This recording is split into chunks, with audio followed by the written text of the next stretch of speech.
उपमुख्यमंत्री एकनाथ शिंदे यांच्या पक्षामध्ये मोठी चलबिचल सुरू असल्याचा दावा संजय राऊतांनी केलेला आहे।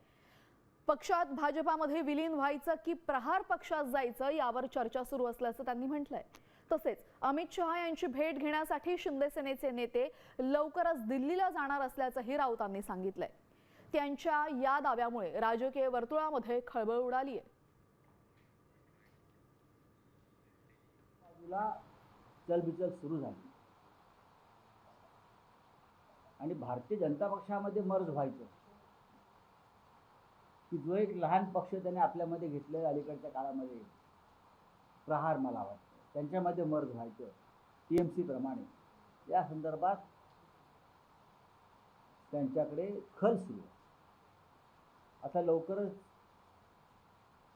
सूत्री गटाचे नेते हे दिल्लीला येतील आणि त्यांच्या पक्षाचे प्रमुख अमित शहा यांच्याशी चर्चा करतील। मी नेहमी फक्त साम टीव्हीच पाहते, कारण त्यांच्या बातम्या मला रिलेट करतात।